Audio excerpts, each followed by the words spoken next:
ಸಿಂಹ ರಾಶಿಯವರಿಗೆ ಇವರ ಒಂದು ದಾಂಪತ್ಯದ ಜೀವನ ಹೇಗಿರುತ್ತೆ ಅಂತ ಹೇಳಿದ್ರೆ 24ರಿಂದ 32 ವಯಸ್ಸಿನಲ್ಲಿ ತುಂಬ ರೀತಿಗಳಿಂದ ಇವರ ಮದುವೆ ಯೋಗ ಹೆಚ್ಚು, ಮತ್ತು 24ರಿಂದ 27 ವಯಸ್ಸಿನಲ್ಲಿ ಪ್ರೀತಿ ಮದುವೆ ಆಗುವಂಥ ಸಾಧ್ಯತೆಗಳು ತುಂಬ ಇರ್ತವೆ. ಅಂದರೆ ಲವ್ ಮ್ಯಾರೇಜ್ ಆಗುವಂಥ ಸಾಧ್ಯತೆಗಳು ಇವರಿಗೆ ತುಂಬ ಇರ್ತವೆ. ಮತ್ತು 28 ನಂತರ ದೊಡ್ಡ ಕುಟುಂಬದ ಒಪ್ಪಿಗೆ ಸಿಗುವಂಥದ್ದು ಸಾಧ್ಯತೆಗಳು ತುಂಬ ಇರ್ತವೆ. ದೊಡ್ಡ ಕುಟುಂಬ ಅಂತೇಳಿದ್ರೆ ಇವರು ಕೂಡಿರೋ ಕುಟುಂಬದಲ್ಲಿ ತುಂಬ ಇರ್ತಾರೆ. ಇವರಿಗೆ ಅವರಿಂದ ಒಪ್ಪಿಗೆ ಸಿಗುವಂಥದ್ದು ಸಾಧ್ಯತೆಗಳು ತುಂಬ ಇರ್ತವೆ. 28 ನಂತರ ಇವರಿಗೆ ಪರಿಪೂರ್ಣವಾಗಿ ಗಮನ ಅಂತೇಳಿದ್ರೆ ಎಲ್ಲರೂ ಕೂಡ ಇವ್ರನ್ನೇ ಅಟ್ರಾಕ್ಷನ್ ಆಗಿ ನೋಡಬೇಕು, ಈ ಥರ ಒಂದು ಅಟ್ರಾಕ್ಷನ್ ಆಗಿ ಇವ್ರು ಇರ್ತಾರೆ.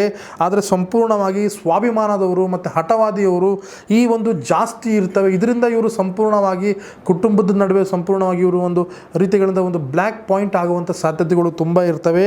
ಮದುವೆಯಲ್ಲಿ ಸಂಪೂರ್ಣವಾಗಿ ಇವರಿಗೆ ಗೌರವ ಮತ್ತು ಹಣದ ದೊಡ್ಡ ಜೀವನ ಶೈಲಿ ಚೇಂಜ್ ಆಗುವಂಥ ಸಾಧ್ಯತೆಗಳು ತುಂಬ ಇರ್ತವೆ. ಮತ್ತು ಪರಿಪೂರ್ಣವಾಗಿ ಇವರ ಲೈಫ್ ಸ್ಟೈಲ್ ಕೂಡ ಇವರಿಗೆ ಸಂಪೂರ್ಣವಾಗಿ ಚೇಂಜ್ ಆಗುವಂಥ ಸಾಧ್ಯತೆಗಳು ತುಂಬ ಇರ್ತವೆ. ಇವರ ಜೀವನ ಸಂಗಾತಿ ಒಟ್ಟಿಗೆ ಯಾವತ್ತಿದ್ರೂ ಕೂಡ ಖುಷಿಯಾಗಿ ಸಂತೋಷವಾಗಿ ಮತ್ತು ದೊಡ್ಡ ರೀತಿಗಳಿಂದ ಇವರು ಪರಿಪೂರ್ಣವಾಗಿ ಜೀವನ ನಡೆಸ್ಕೊಂಡು ಹೋಗ್ತಾರೆ. ಕನ್ಯಾ ರಾಶಿಯವರಿಗೆ ಸಂಪೂರ್ಣವಾಗಿ ಮದುವೆ ವಿಚಾರ ಬರೆದಂತಾದರೆ ಇವರ ಮದುವೆಯ ಜೀವನದಲ್ಲಿ ತುಂಬ ಶಾಂತಿಯಿಂದ ಇರುತ್ತೆ. ಮತ್ತು ಯಾವಾಗಲೂ ಕೂಡ ಇವರ ಜೀವನದಲ್ಲಿ ಸಂಪೂರ್ಣವಾಗಿ ಜವಾಬ್ದಾರಿ ಇರ್ತಾರೆ. ನೆಮ್ಮದಿಯಿಂದ ಇವರು ತುಂಬ ರೀತಿಗಳಿಂದ ಇವರು ಜೀವನ ಸಾಗಿಸ್ತಾ ಇರ್ತಾರೆ. 25ರಿಂದ 28 ವಯಸ್ಸರ ಒಳಭಾಗದಲ್ಲಿ ಇವರಿಗೆ ಮದುವೆ ಯೋಗ ಇದೆ. 29 ನಂತರ ಇವರಿಗೆ ಸಂಪೂರ್ಣವಾಗಿ ದೊಡ್ಡ ಮಟ್ಟದ ಸ್ಥಿತಿಗತಿಗಳು ಸಂಪೂರ್ಣವಾಗಿ ಬದಲಾವಣೆ ಆಗುವಂಥದ್ದು. ಮತ್ತು ಕನ್ಯಾ ರಾಶಿಯವರಿಗೆ ತುಂಬ ರೀತಿಗಳಿಂದ ಬುದ್ಧಿವಂತಿಕೆ ಮತ್ತು ಜೀವನದ ಒಂದು ಶೈಲಿ ಸಂಪೂರ್ಣವಾಗಿ ಇಷ್ಟಪಟ್ಟು ಮಾಡುವಂಥ ಸಾಧ್ಯತೆಗಳು ತುಂಬ ಇರ್ತವೆ ಕನ್ಯಾ ರಾಶಿಯವರು.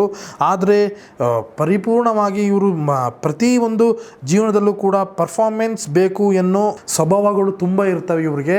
ಅಂದರೆ ಸಂಪೂರ್ಣವಾಗಿ ಎಲ್ಲದಕ್ಕೂ ಕೂಡ ಒಂದು ಕಂಡೀಷನ್ ಮಾಡುವಂಥದ್ದು, ಎಲ್ಲದಕ್ಕೂ ಕೂಡ ಪರ್ಫೆಕ್ಟಾಗಿ ಜೀವನ ಮಾಡುವಂಥದ್ದು ಸಾಧ್ಯತೆಗಳು ತುಂಬ ಇರ್ತವೆ ಕನ್ಯಾ ರಾಶಿಯವರಿಗೆ. ಮದುವೆ ನಂತರ ಹಣಕಾಸಿನಲ್ಲಿ ಮತ್ತು ಕೇರಿಯಲ್ಲಿ ತುಂಬ ರೀತಿಗಳ ಬದಲಾವಣೆ ಆಗುವಂಥದ್ದು, ಮತ್ತು ಇವರಿಗೆ ಸಂಪೂರ್ಣವಾಗಿ ಟೆಕ್ನಿಕಲಲ್ಲಿ ಸಂಪೂರ್ಣವಾಗಿ ಏಳಿಗೆ ಬರುವಂಥದ್ದು ಸಾಧ್ಯತೆಗಳು ತುಂಬ ಇರ್ತವೆ ಕನ್ಯಾ ರಾಶಿಯವರಿಗೆ. ಇವರ ಜೀವನದಲ್ಲಿ ಪರಿಪೂರ್ಣವಾಗಿ ಕನ್ಯಾ ರಾಶಿಯವರು ದಾಂಪತ್ಯ ಜೀವನದಲ್ಲಿ ತುಂಬ ಸುಗಮವಾಗಿ ನೆಮ್ಮದಿಯಾಗಿ ಶಾಂತಿಯಾಗಿ ಜೀವನ ಮಾಡುವಂಥ ಸಾಧ್ಯತೆಗಳು ತುಂಬ ಇರ್ತವೆ ಕನ್ಯಾ ರಾಶಿಯವರಿಗೆ. ಕನ್ಯಾ ರಾಶಿಯವರ ದಾಂಪತ್ಯದಲ್ಲಿ ಏನಾದರೂ ನಿಮಗೆ ಕಿರಿಕಿರಿ ಇದ್ದರೆ ನಮ್ಮ ನಂಬರ್ಗೆ ಸಂಪೂರ್ಣವಾಗಿ ನೀವು ಕಾಂಟ್ಯಾಕ್ಟ್ ಮಾಡಿದಂತಾದರೆ ಸೂಕ್ತವಾದ ನೀವು ಪರಿಹಾರ ರೀತಿಗಳಿಂದ ನೀವು ಹೊಂದಬಹುದು ಕನ್ಯಾ